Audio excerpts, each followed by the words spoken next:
L'accord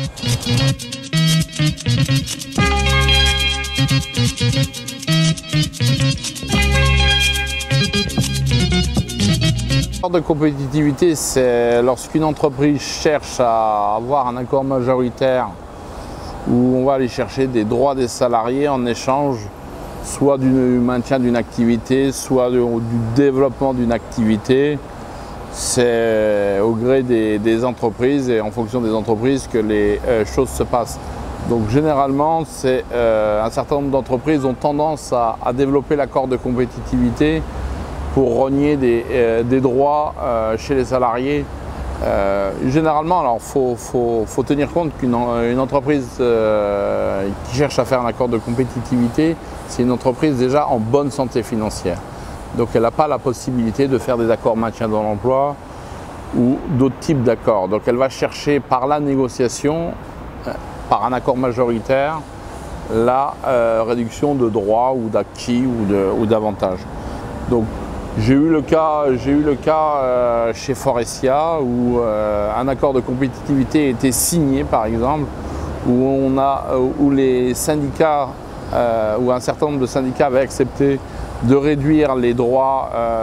Il y avait 3 jours de RTT, le gel de salaire pendant 3 ans. En échange il y avait salaire, il y avait RTT.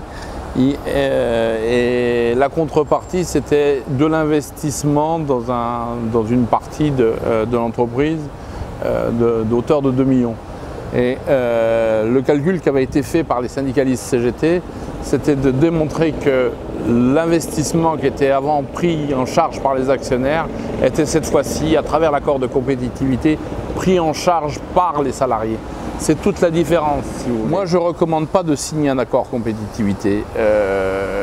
Si l'entreprise a des difficultés, je suis prêt à discuter pour regarder dans quel cadre on peut améliorer un certain nombre de choses, la rendre plus compétitif ou plutôt sauvegarder sa compétitivité et faire en sorte que l'entreprise puisse continuer à vivre et à se développer. Mais développer un accord de compétitivité, c'est accroître la compétitivité des entreprises.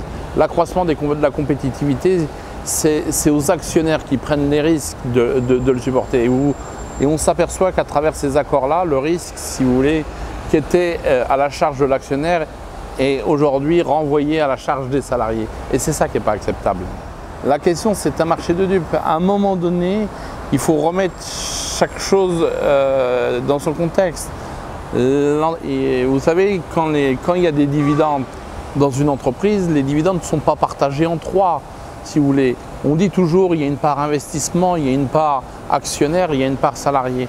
Aujourd'hui, les dividendes, et on voit que la proportion de dividendes pour les actionnaires est de plus en plus importante et ce qui est renvoyé aux salariés est de plus en plus basse.